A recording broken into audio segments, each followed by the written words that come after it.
बंकिमचंद्र चॅटर्जी यांनी वंदे मातरम गीताची रचना 1875 साली पूर्ण केली. सध्या आपण त्याचे सार्धशती वर्ष म्हणजेच 150वे वर्ष साजरे करत आहोत. त्यानिमित्ताने भारताच्या स्वातंत्र्य लढ्यामध्ये वंदे मातरम या स्फूर्ती मंत्राची असलेली महती घराघरात सर्वसामान्यांपर्यंत पोहोचावी या उद्देशाने आपण आजच्या बौद्धिकाचे आयोजन केले आहे. भारत मातेसाठी अनेक कवींनी अनेक काव्य रचलेले आहेत. त्या बंकिमचंद्र चॅटर्जी यांनी लिहिलेले वंदे मातरम हे गीत अजरामर आहे. त्याच वंदे मातरमवर माननीय निवेदिताताई भिडे आज आपल्याला मार्गदर्शन करणार आहेत. त्यासाठी पद्मश्री पुरस्कृत माननीय निवेदिताताई भिडे यांना मी मार्गदर्शन करण्यासाठी विनंती करते. अध्यक्षीय भाषणानंतर राष्ट्रसेविका समितीच्या सेविका पूजा कावरे यांच्यासोबत सामूहिक वंदे मातरमने आजच्या कार्यक्रमाची सांगता होईल. वंदे मातरम. स्वर्गीय प्रल्हादजी अभ्यंकर स्मृती व्याख्यान मालेमध्ये मला निमंत्रण देऊन मराठवाडा विकास मंडळ आणि राष्ट्रसेविका समिती यांनी मला स्वर्गीय प्रल्हादजी अभ्यंकर यांना माझी श्रद्धांजली सुमनांजली समर्पित करण्याची एक संधी दिली, म्हणून त्या सगळ्यांचं मनापासून अभिनंदन. इथे उपस्थित मंचावर उपस्थित माननीय सुनीताताई, माननीय सविताताई, श्रोत्यांमध्ये उपस्थित माननीय सुशीलाताई अभ्यंकर आणि मला माहीत आहे संभाजीनगरचे अनेक मान्यवर इथे उपस्थित आहे. तुम्हा सर्वांनाच माझा नमस्कार. जेव्हा आपण वंदे मातरमवर चिंतन करायला बसलो आहोत आणि इथे आपल्या बसलेल्यांना बऱ्यापैकी वंदे मातरम या मंत्रातली शक्ती काय आहे, वंदे मातरम कुठल्या संदर्भामध्ये स्वतंत्रता आंदोलनामध्ये आपल्या सर्वांचा मंत्र होता हे नक्की माहीत आहे. पण आज थोडं वेगळ्या प्रकारे वंदे मातरमवर जे थोडंफार चिंतन होतं ते तुमच्यासमोर ठेवायचा प्रयत्न करीन. स्वामी विवेकानंदांनी 25, 26, 27 डिसेंबर 1892 साली कन्याकुमारीच्या शिलेवर ध्यान केलं आणि ते ध्यान या राष्ट्राचं पुनरुत्थान कसं होईल, या राष्ट्राचा स्व कशामध्ये, ही आत्मचेतना जागृत कशी करायची, असं ते ध्यान होतं. म्हणून 25 डिसेंबरपासून 12 जानेवारी जे स्वामी विवेकानंदांचा जन्मदिवस आहे, विवेकानंद केंद्राच्या सगळ्या शाखांमध्ये, विद्यालयांमध्ये, प्रकल्पांमध्ये रोज भारतमाता पूजन होतं आणि वंदे मातरम, पूर्ण वंदे मातरम गायलं जातं. तर अनेक वर्ष हे गात आहोत. तर ते गात असताना त्याच्या अनेक शब्दांवर चिंतन होतं. तर हे सगळं चिंतन जर घ्यायचं असेल म्हणजे वंदे मातरम कसं लिहिलं बंकिमचंद्र चॅटर्जींनी तो वेगळा इतिहास. पण एक एक शब्दातून आपल्याला काय मिळतं याच्यावर राष्ट्रसेविका समितीने पण खूप चांगली पुस्तकं प्रकाशित केली आहेत. तर ते जर आपण बघायला लागलो तर 45 मिनटं किंवा 1 तास पण पुरणार नाही. म्हणून थोडे त्याच्यातले काही बिंदू जरूर बघू. पण वंदे मातरम जेव्हा बंकिमचंद्रांना सुचलं, स्फुरलं किंवा आपण त्यांना मंत्रद्रष्टा ऋषी म्हणू, त्यांना हा मंत्र दिसला, तर मंत्र दिसला याचा अर्थच तो मंत्र अस्तित्वात होता. आणि आपल्याला माहीत आहे की वेदांमध्ये असा एक श्लोक आहे की ही भूमी जी आहे ती आई आहे आणि आम्ही सगळे तिचे बाळं आहोत, तिच्या मांडीवर खेळतो. पण आम्ही बाळं सगळे कसे आहोत, आम्ही वेगवेगळी भाषा बोलतो, वेगवेगळे वेश घालतो, वेगवेगळ्या देवी देवतांना पूजतो, आमची परंपरा वेगवेगळी आहे. पण आम्ही सगळेजण आहेत बाळं तर या आईचेच आहोत असा एक अत्यंत सुंदर श्लोक वेदांमध्ये आहे. म्हणजेच ही भूमी आई माता हा भाव वेदकालापासून आहे. दुसरं असं आहे की जे काय आपली धारणा करतं त्या सर्वांना आई म्हणून उद्बोधन करण्याची या संस्कृतीची एक विशेषता आहे, एक वैशिष्ट्य आहे. आणि म्हणून आपल्यासाठी भूमी मा आहे, माता आहे, आपल्यासाठी गोमाता आहे, आपल्यासाठी नदी जी आपली धारणा करते, आपलं पोषण करते, त्या नदीला पण आपण गंगा मैया, कावेरी मैया असं सगळं म्हणतो. ही आपली संस्कृती हजारो वर्षांपासूनची आहे.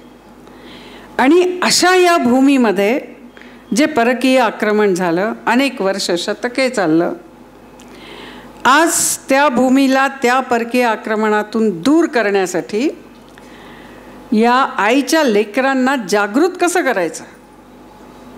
असं काय आहे की जे ऐकलं की त्याच्या मधून आतून एक चैतन्याची लकेर नक्की निघेल, असा जो मंत्र ज्यांना प्राप्त झाला ते मंत्रद्रष्टे बंकिमचंद्र चॅटर्जी.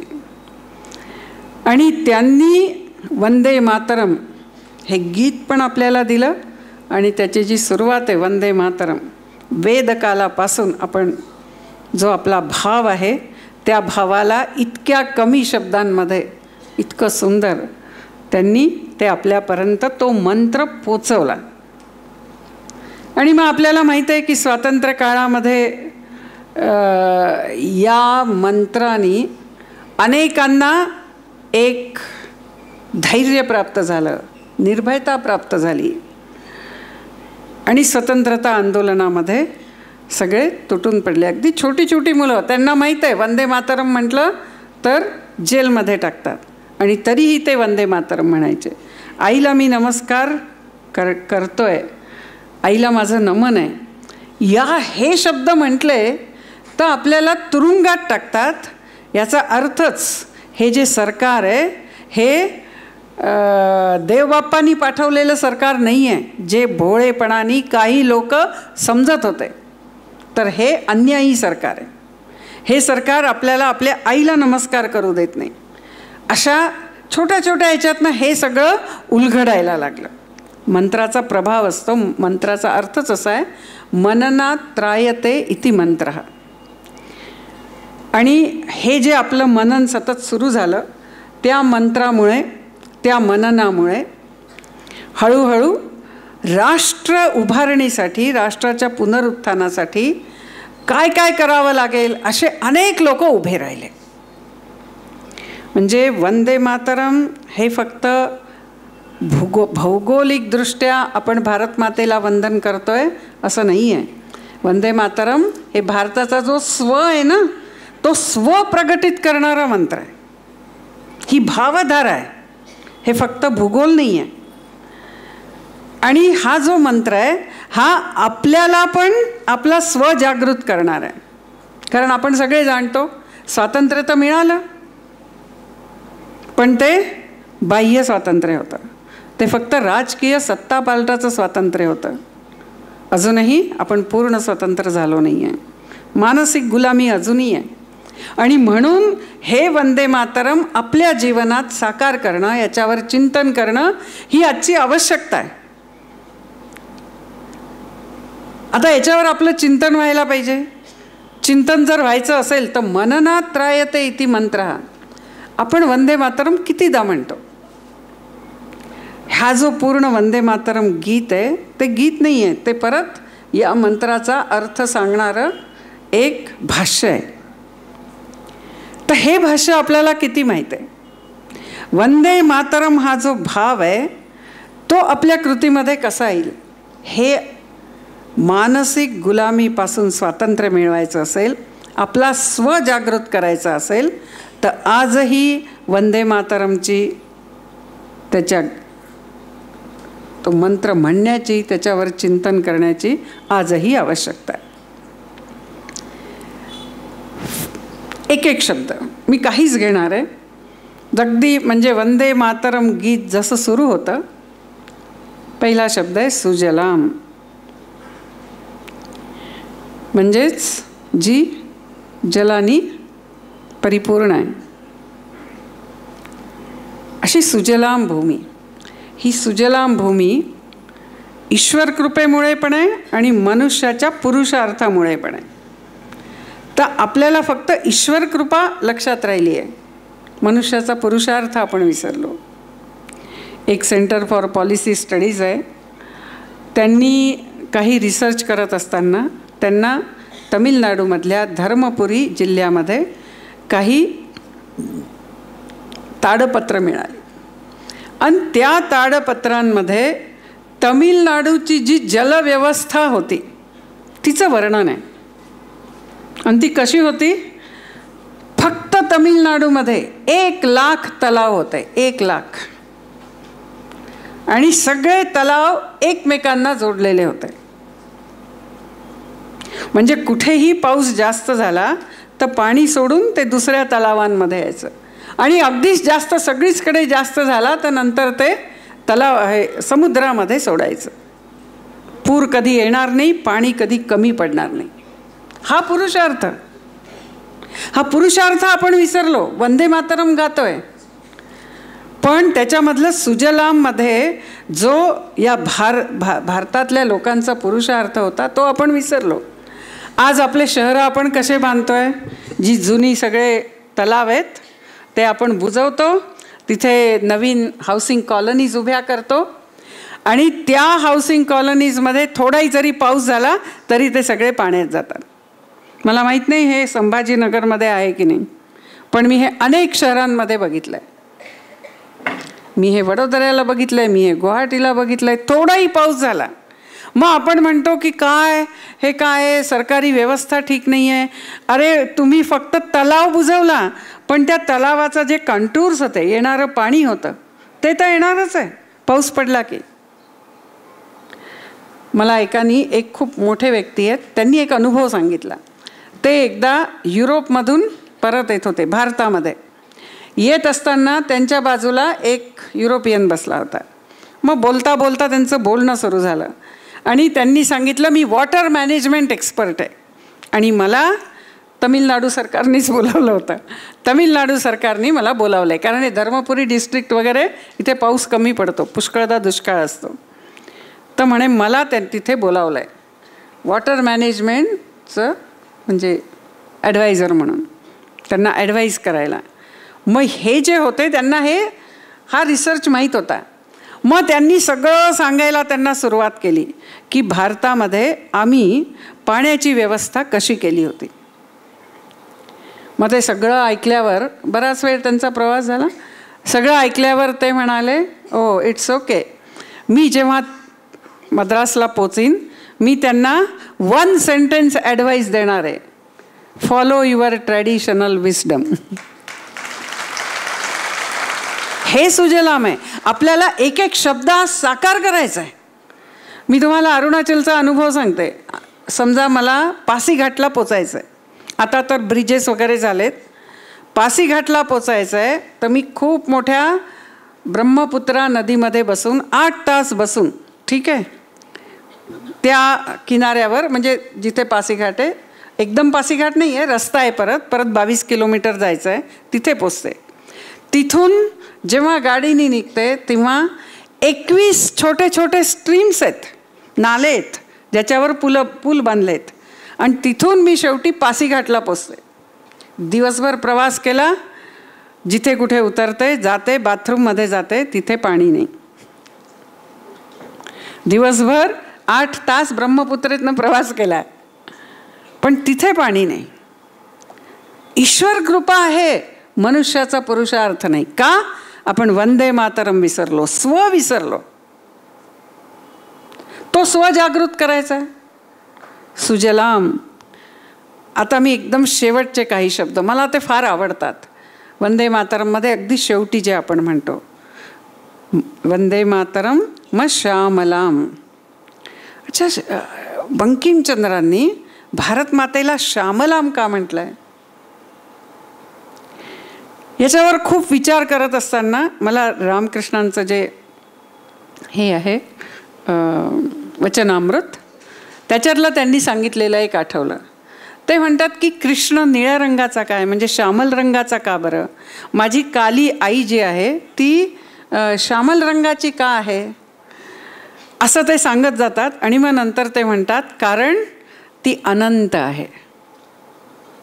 हे अनंत म्हणजेच कालातीत आहे, हे दाखवणारा शब्द हा काळा कृष्ण, काली हा आहे. आणि हा शब्द श्यामलाम आहे.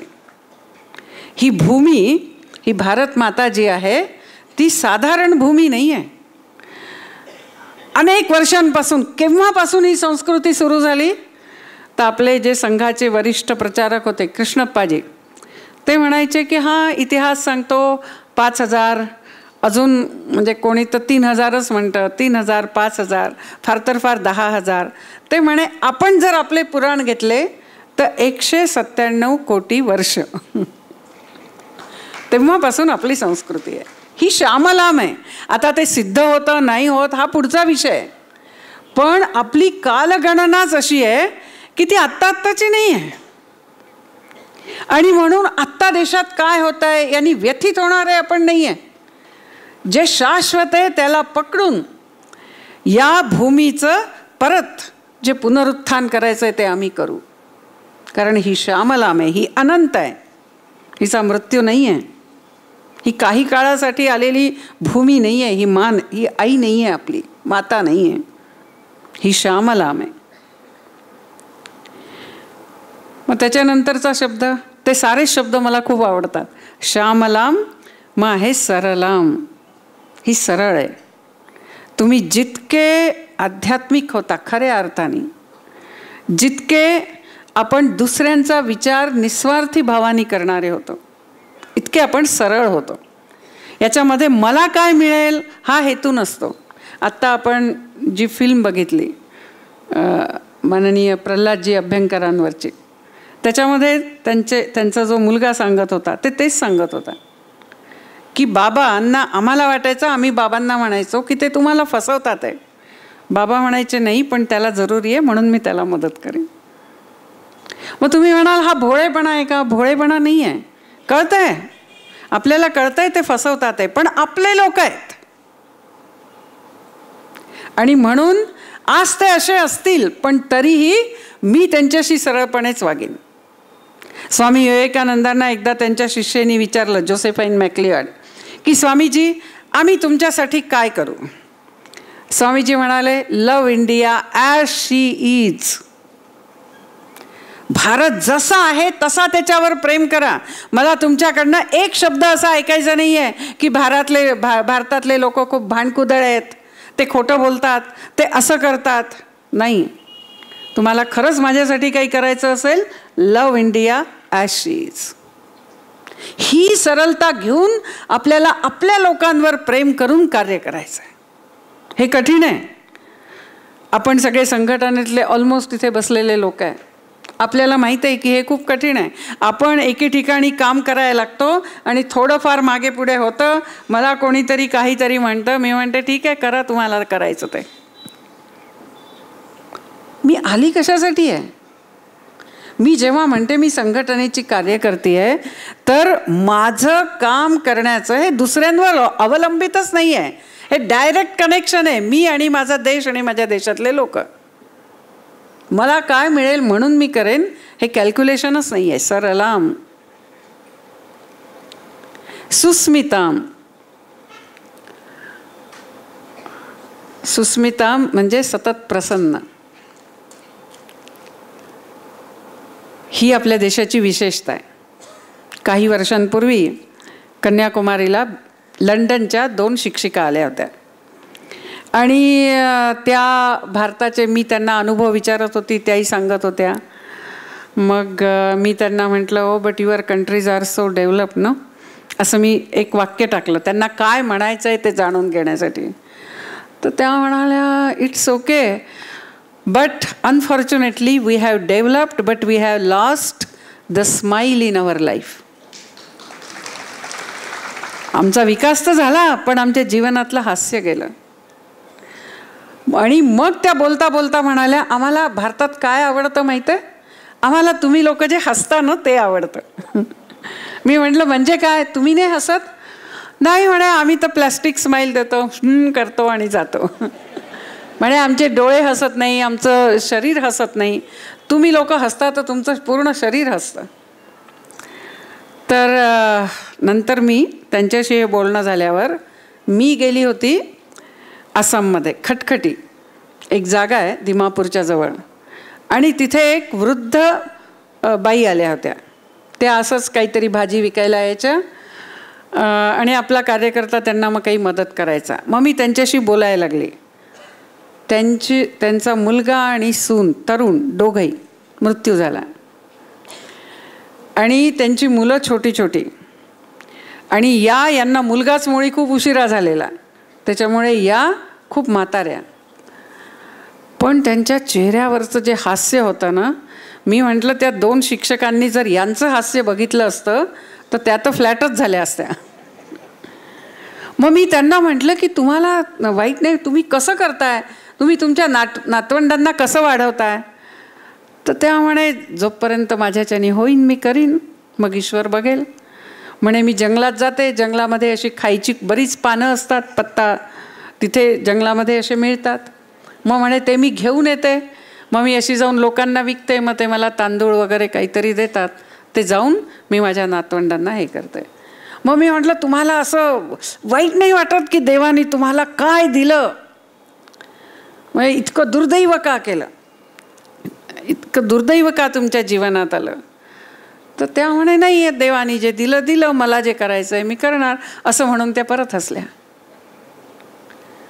आणि आज आपल्या जीवनात असं झालं आहे, सगळं असतं पण आपण छोटी छोटी गोष्ट घेऊन इतके तक्रारी करणारं झालं आहे. आपण वंदे मातरम म्हणत नाही आहे, इथे म्हणताना म्हणू श्यामलाम सरलाम सुस्मिताम, पण आपल्या जीवनातली प्रसन्नता गेली आहे. म्हणजे वंदे मातरम हा मंत्र आहे, आणि मंत्राची नेहमी साधना असते तो सिद्ध करण्यासाठी, आणि हे एक एक शब्द ही साधना आहे आपल्यासाठी. सुस्मिताम भूषिताम, भूषितामवर मी चिंतन करत होती. तुम्ही आपल्या देशातले कुठलेही जुने पेंटिंग बघा, शिल्प बघा, आपल्या देशातले सगळे लोक म्हणजे स्त्री असो पुरुष असो भूषिताम आहे, सगळे भूषण आहेत त्यांच्या अंगावर, दरिद्री नाही आहे आपण. सगळे दागिने दिसतील तुम्हाला, अलंकार दिसतील. श्यामलाम सरलाम सुस्मिताम भूषिताम धरणीम, ही धरणी आहे, क्षमा करते आपल्याला, आपली धारणा करते.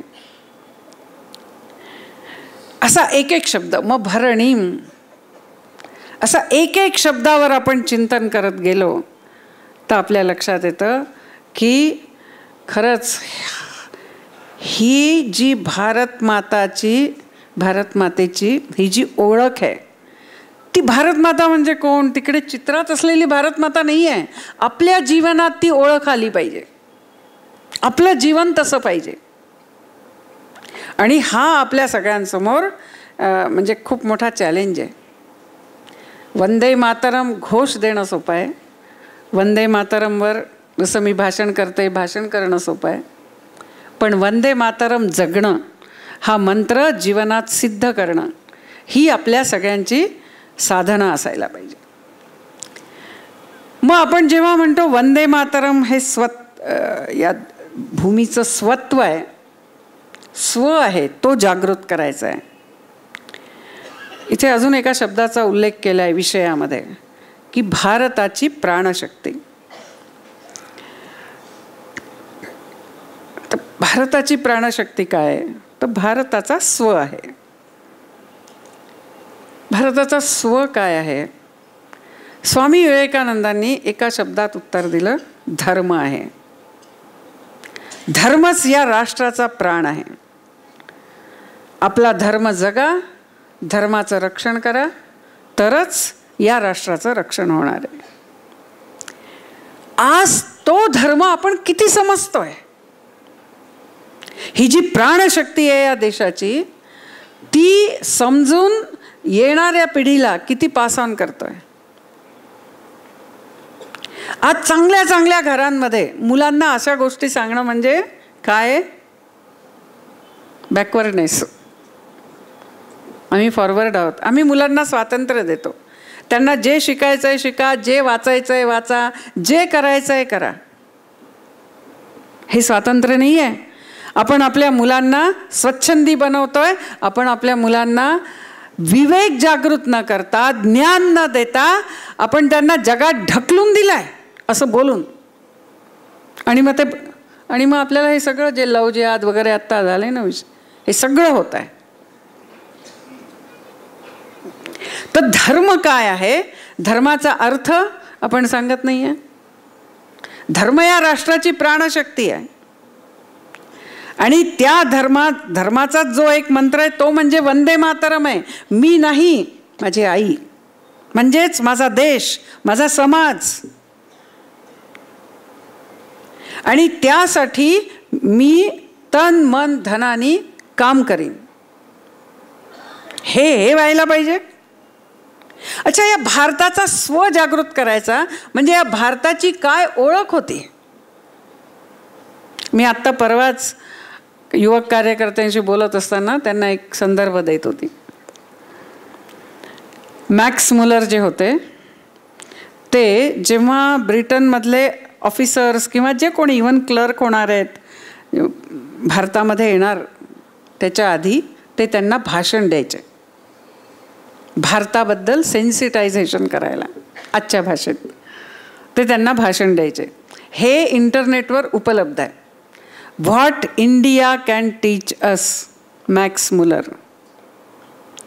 त्याच्यामधलं जे पहिलं भाषण आहे त्या भाषणामध्ये मॅक्स मुलर सांगतात की भारतीय लोक हे सत्य बोलणारे आहेत. आणि ते नुसतं सांगत नाहीत तर ते अगदी आधीच्या काळापासून कुठल्या प्रवाशांनी म्हणजे विदेशी प्रवाशांनी जे इथे आले, मग तो इब्न बटुटा असो, अल-दुरानी असो, जे कोणी अनेक जण आले, त्या सगळ्यांना तो कोट करत जातो की त्यांनी काय लिहिलं. मग ते सांगतात भारतीय लोक कधी खोटं बोलत नाही. म्हणजे लोकच काय, व्यापारीसुद्धा खोटं बोलत नाही असं एक जण लिहितो. तो म्हणतो त्या व्यापाऱ्यांकडे तुम्ही जा, काही विकत घ्यायचं असेल तर तो व्यापारी सांगतो की हे तयार करायला मला इतका खर्च आला आहे, याच्यामध्ये माझा जो नफा आहे म्हणजे फायदा आहे, प्रॉफिट आहे, तो इतका आहे, म्हणून याची कॉस्ट इतकी आहे. आणि एकदा जर त्यांनी सांगितलं तर ते तेवढंच असतं. मी विचार करत होती की गेल्या 150-200 वर्षामध्ये असं काय झालं की आपण आपला तो परिचयच गमावला आहे. आज सत्य बोलणं नाही आहे म्हणजे कोणीच नाही आहे असं मी बिलकुल म्हणत नाही आहे. समाजामध्ये असे अनेक लोक आहेत, पण भारताचे लोक सत्य बोलणार आहेत असा आज आपला परिचय नाही आहे. दुर्दैवाने नाही आहे. अगदी छोट्या छोट्या गोष्टींमध्ये आपण खोटं बोलत जातो, अगदी छोट्या छोट्या, अनावश्यक. मोठं तर सोडूनच द्या. मग आपण म्हणतो आई तुला नमस्कार आहे, म्हणजेच मी आईचे जे गुण आहे, जे तिची ओळख आहे, जो परिचय आहे, तो त्याचं मी रक्षण करणार आहे. आज सत्याचं रक्षण आपण किती करतोय? कसं आपण परत आपल्या जीवनामध्ये ते आणू, आपल्या मुलांमध्ये ते परत त्याचा संस्कार करू. हा वंदे मातरम जे मननम करायचं आहे, हा एक मननाचा आपला विषय आहे. सत्यम वद. इतकं म्हणजे कधी कधी इतकं वाईट वाटतं, कारण मी कन्याकुमारीला राहते आणि ते टुरिस्ट स्पॉट आहे. टुरिस्ट स्पॉटमध्ये तर जसं काही अलिखित नियम आहे की तुम्ही काय करू शकता, जितकं फसवता येईल फसवू शकता.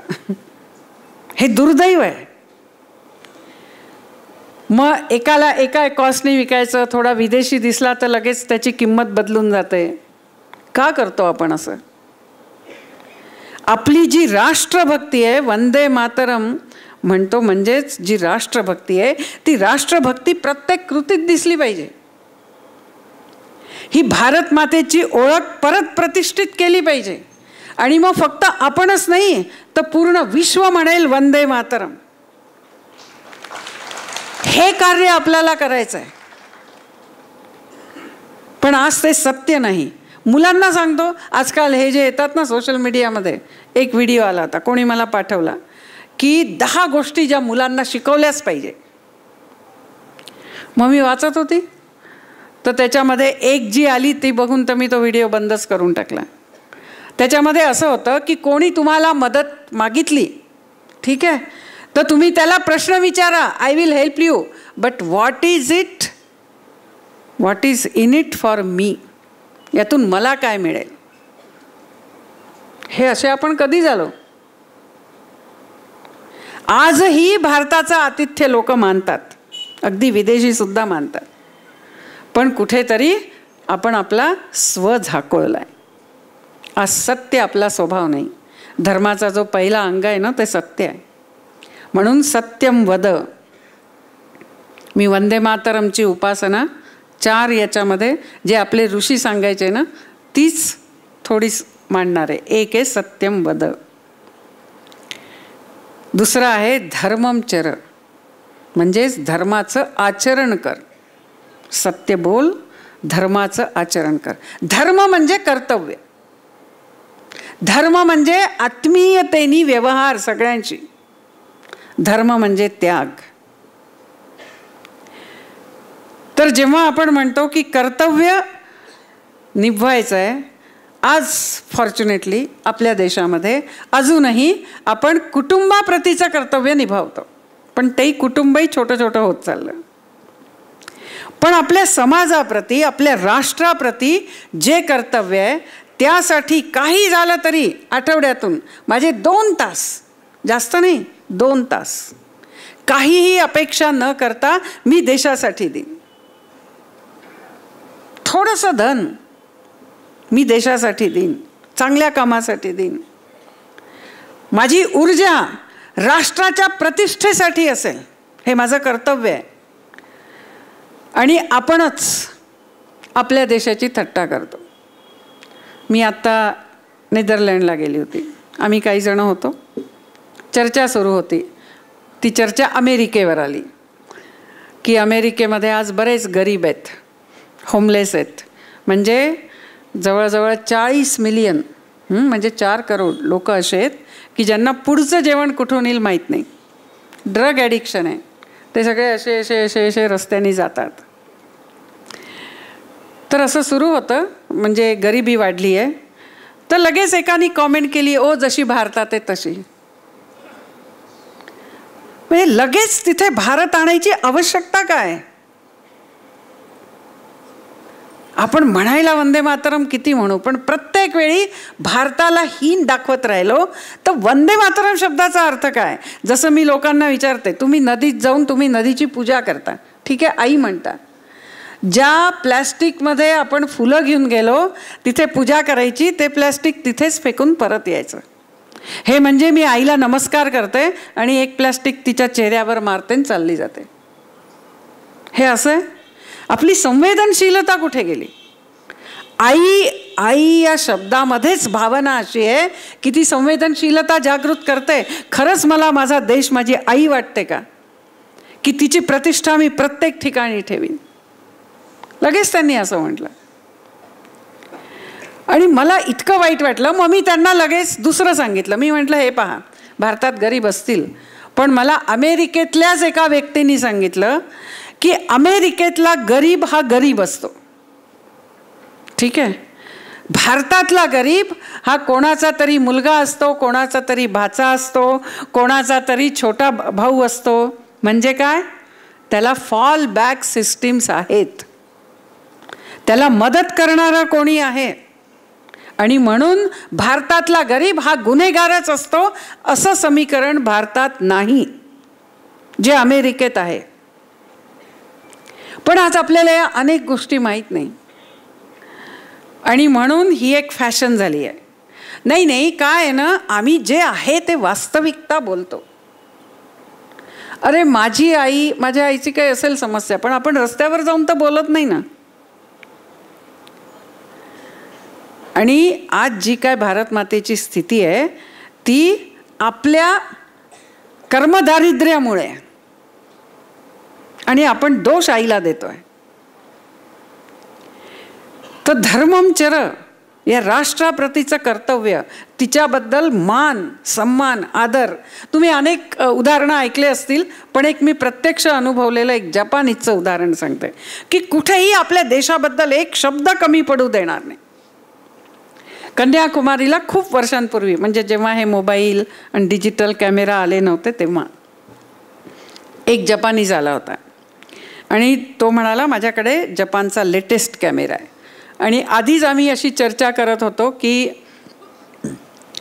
शिला स्मारकाचे काही चांगले फोटो आपल्याला परत काढायला पाहिजे. मग आम्ही त्याला म्हटलं की का हो, तुम्ही आमच्यासाठी काही फोटो काढून द्याल का? तर तो म्हणाला जरूर. मग त्यांनी काही फोटो काढून दिले. तेव्हा तो असं रोल असायचे ना, तर त्याला तर जास्त वेळ नव्हता. त्यांनी फोटो काढले, रोल बाहेर काढला, त्यांनी रोल आम्हाला दिला आणि त्यांनी सांगितलं की पहा, हा कॅमेरा खूप नवीन आहे आणि बेस्ट आहे, म्हणजे पूर्ण विश्वातला बेस्ट कॅमेरा आहे, पण मी बेस्ट कॅमेरामन नाही आहे. त्याच्यामुळे जर समजा फोटो बिघडले तर तुम्ही असं नका म्हणू की जपानचा कॅमेरा बेकार आहे. ही देशभक्ती आहे, हे वंदे मातरम आहे. आज कुठेही आपल्या मुलांसमोर असो, जिथे आपण आहे, आपल्या मित्रांबरोबर असो, अशी राष्ट्राची प्रतिष्ठा, राष्ट्राचा सन्मान तो ठेवायला पाहिजे. ते पण आपलं कर्तव्य आहे. सत्यम वद धर्मम चर स्वाध्यायात मा प्रमदितव्यम. स्वाध्याय नित्य चालला पाहिजे. ही ज्ञानभूमीत जन्मलो आहे आपण. या भारताचा अजून एक परिचय म्हणजे ही ज्ञानभूमी आहे. अनेक लोक इथे शिकायला यायचे. आजही अध्यात्मासाठी काही येतात, विदेशातले येतात. अमृतानंदमयीमांच्या आश्रमात जाऊन बघा, कितीतरी विदेशी फक्त अम्मांकडे बघून भजन करायला तिथे महिने राहतात. ते म्हणतात असा आनंद, असा शांतीने भरलेला चेहरा आम्हाला आमच्या देशात मिळत नाही. पण दुर्दैवाने आज आपला स्वाध्याय कमी झाला आहे. या भूमीची इतकी विशेषता आहे. एक एक क्षेत्र घ्या तुम्ही, शिक्षा क्षेत्र, इतिहास, तत्वज्ञान, कला, काव्य, विज्ञान, प्रत्येक क्षेत्रात हा भारत खूप पुढे गेलेला होता. आत्तापर्यंत 200-250 वर्षापर्यंत, म्हणजेच 1820 पर्यंत हा भारत सगळ्यात समोर होता, सगळ्यात साक्षर देश होता.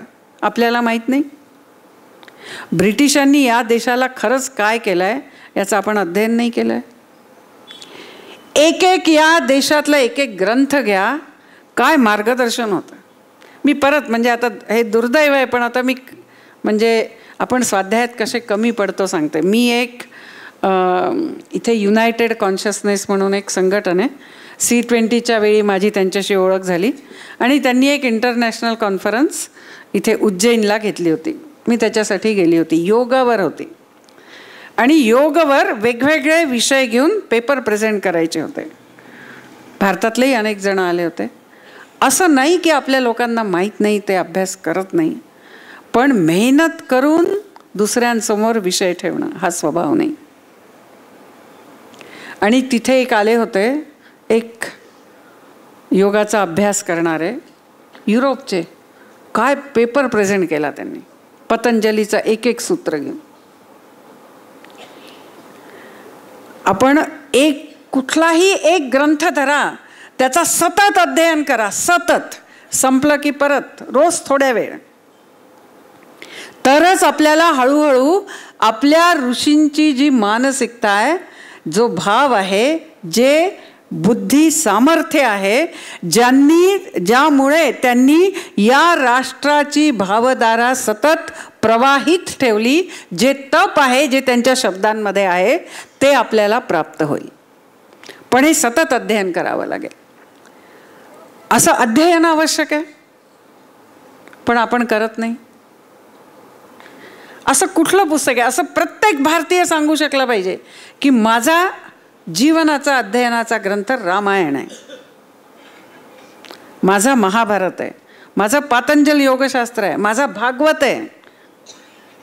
म्हणजे त्याच्यामध्ये मी जे काय भाष्य आहे त्या सगळ्यांचं अध्ययन केलं आहे. जीवनभर रोज 5 पानं वाचा. वर्षाच्या शेवटी आपण कितीतरी मोठे ग्रंथ वाचू शकू. एकच ग्रंथ पकडा. मला जर या काही वाचतात आहे त्यांचं लक्ष नाही आहे माझ्याकडे, मला त्यांचं लक्ष माझ्याकडे घ्यायचं आहे, तर मला त्यांना पूर्ण हलवायची जरूर नाही आहे. मी फक्त हातावर असं असं केलं तर सविताताईंचं लक्ष माझ्याकडे होईल. तसंच आपल्या देशातले ऋषींचे कुठलाही एक ग्रंथ घेतला तर आपल्याला आपली पूर्ण संस्कृती समजेल. पण त्याच्यामध्ये खोलवर जाऊन अध्ययन. म्हणून ऋषी सांगायचे तुझं शिक्षण संपलं नाही. स्वाध्यायात मा प्रमदितव्यम. स्वाध्याय सतत सुरू ठेव. स्वचं अध्ययन कर. जे काय वाचतो ते माझ्या वागणुकीच्या परिप्रेक्ष्यामध्ये त्याचा विचार कर, तरच माझी वागणूक सुधारेल. आज आपण ते करत नाही. आपल्याला वंदे मातरम जगायचं आहे तर आपल्याला हे सगळं करावं लागेल. मानसिक गुलामीतून बाहेर यायचं आहे तर हे सगळं करावं लागेल. म्हणजे जे आव्हान आहे त्यांच्याबद्दल थोडंफार जाणून घेणं आवश्यक आहे, पण आपण काय हे तर जास्त जाणून घेतलं पाहिजे. आणि म्हणून स्वाध्याय. आणि चौथं खूप महत्त्वाचं, फार सुंदर, कुशलान मा प्रमदितव्यम. तर मला आधी वाटायचं कुशलान म्हणजे कौशल्य, पण हे जे साऊथचे स्वामी दयानंद सरस्वती होते, कोइंबतूरचे आर्षविद्या गुरुपीठचे, एकदा त्यांच्याबरोबर आमचा शिबिर होत होतं, तर त्यांना मी जेव्हा याचा अर्थ विचारला आणि त्यांनी समजावून सांगितला, फार सुंदर अर्थ आहे. आपल्या जीवनामध्ये प्रत्येक क्षण हा निवड करायचा आहे. म्हणजे समजा एकाने मला काही म्हटलं, मला राग आला, मी पण फाटकन वाटेल ते उत्तर देऊ शकते, किंवा मी शांत राहू शकते, किंवा मी तिला समजावून सांगू शकते. चॉईस आहे. कुशलता याच्यात आहे की मी असं निवडायचं की ज्यानी माझं जीवन उदात्त होईल आणि वातावरण ठीकच राहील. हे कुशलान मा प्रमदितव्यम. प्रत्येक गोष्टीत मी माझे जे प्रतिसाद आहेत, मग ते शब्दानी असो ते कामानी असो, मी काय निवडीन, मी काय करीन, ती कुशलता आहे. काय कुशलता आहे? माझं जीवन उच्च होण्यासाठी मी योग्य मार्ग सतत निवडत राहीन. प्रत्येक क्षण हा आपल्याला ही निवड करायची असते. आपल्या विकारांच्या चपेटमध्ये येऊन एक प्रतिक्रिया देणं ते तर खूप सोपं आहे, पण ते शिक्षण नाही आहे, ती साधना नाही आहे. ती आपल्या या सुजलाम सुफलाम श्यामलाम सरलाम भारत मातेची साधना नाही आहे. तिला केलेलं वंदन नाही आहे. तिला जर खरं वंदन करायचं असेल तर माझं हे कुशलता ही वाढली पाहिजे. कुशलता म्हणजे भाषण देण्याचं, गीत गाण्याचं, ही कुशलता नाही. जीवनामध्ये प्रत्येक वेळी योग्य निवड करणं, अशी ही वंदे मातरमची साधना. म्हणजे वंदे मातरमचा खूप जाज्वल्य इतिहास आहे, दैदिप्यमान इतिहास आहे स्वातंत्र्यता काळातला, म्हणजे आंदोलनाच्या वेळेचा. पण अजून इतिहास संपला नाही आहे. आपल्याला अजून घडवायचा आहे वंदे मातरमचा इतिहास. आणि तो इतिहास घडवायचा असेल तर या भारत मातेचं स्व ओळखून आपणही त्या स्वमध्ये प्रतिष्ठित झालं पाहिजे. जीवनात सत्य पाहिजे, धर्म पाहिजे, स्वाध्याय हवा म्हणजे चिंतन हवं, आणि योग्य चयन हवं. प्रत्येक वेळी योग्य निवड हवी.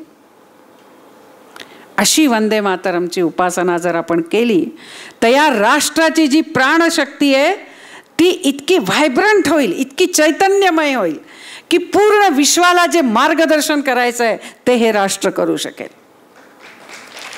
आणि अशी उपासना आपण करो आणि ही प्राणशक्ती जागृत करो, आपलंही जीवन धन्य सार्थक करून या राष्ट्राला जगद्गुरूच्या सिंहासनी आपण प्रतिष्ठित करो आणि आपलं वंदे मातरम मंत्र हा आपण सिद्ध करो, अशी प्रार्थना करून मी समाप्त करते. नमस्कार.